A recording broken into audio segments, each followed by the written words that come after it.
Fantastic. Good, excellent Yeah, presentation. I think we should go to the final We talks. will go to the next presentation because we are running short of time. I will call upon Dr. Elankumaran for his talk on future of IOLs.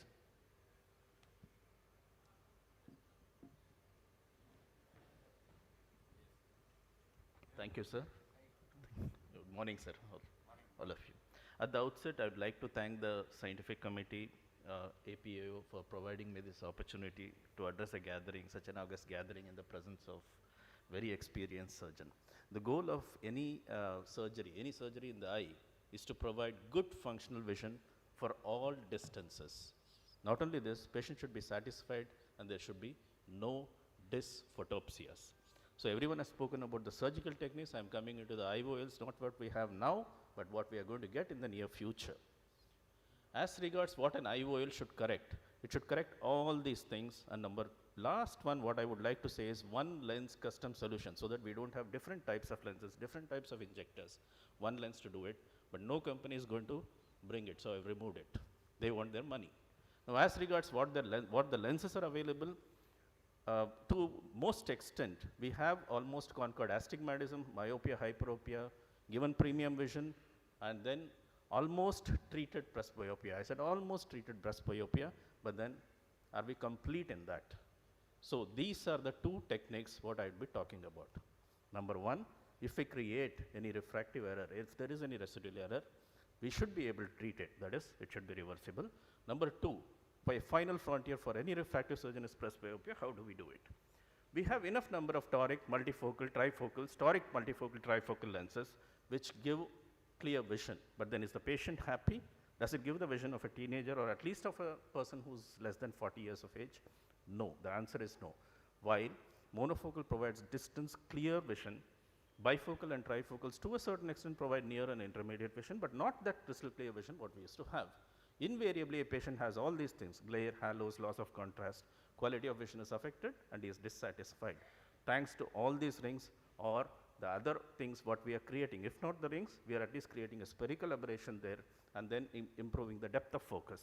Hence, even with the extended depth of vision lenses, monovision lenses, we have some amount of dysphotopsia. An ideal IOL should be like this, crystal clear lens with all the distances. So what are the options that are coming up? Number one, we'll talk about the reversible options. Simple option. Have two different separate haptic and a separate optic. Take it inside and lock it. Simple, right? But it is difficult to remove this optic. This is one of the options that's coming up.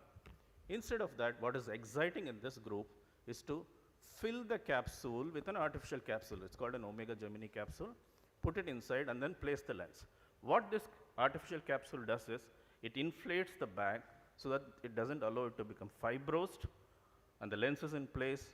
So if there is an error, if the toric lens is not sitting in its position, we can always change it. These are the two reversible options coming out.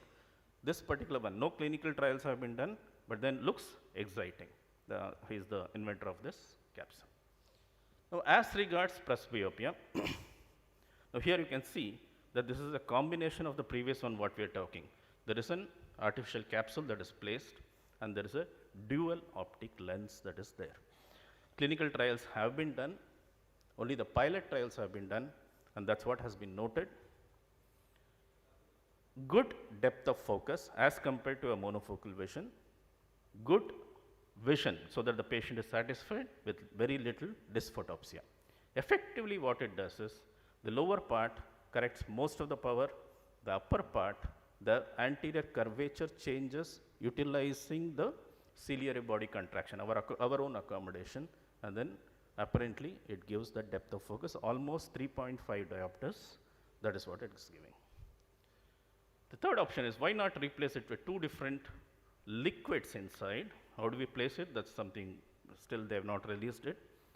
A higher refractive index, heavier liquid at the bottom, so that when you are looking up, that comes into play and this corrects the distant vision. A lower refractive index, so that when we look down, this goes behind, and because of two different refractive index, the power changes. Both these have not yet come into clinical trials, but look exciting. Now, this is another lens, something based on similar model, wherein there are two different components. The haptic component has some fluid, which, when accommodated, pushes the fluid inside into the central component, changes the curvature of the central component. That is the optic. You can call it entirely optic or whatever it is, but this is how it works.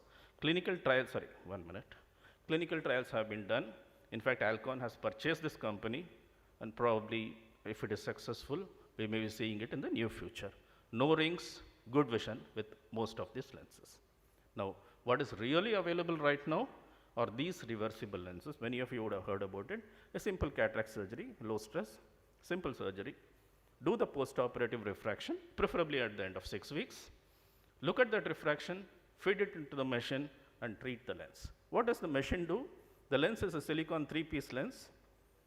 The machine changes again the refractive index, changes the curvature of this lens, and then for an hyperope, if by chance the person is in hyperope, then it increases the curvature, and if the person is a myope, decreases the curvature. Also, cylinders have been treated with it.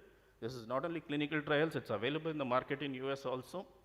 Any day it may come to India. However, this does not treat presbyopia, it is reversible. So a certain, sorry, I would like to skip this slide. A certain good changes are happening. Here this is a hydrophilic lens, wherein the lens is inserted, and after that, after 6 weeks, whatever necessary correction is done within the structure of this lens with the help of a femtosecond laser. You can see that the artificial multifocality has been created. So we have been able to provide answer to presbyopia near close to the refractive correction what this patient might require post-surgery. Is it reversible? Yes, it is reversible. In case the patient is not happy, just reverse that. Now, what is more advantageous? If the patient still wants back his multifocality, you can still create it. This is the advantage. Now, what is the status of, how does this work? This is called a phase-wrapped structure.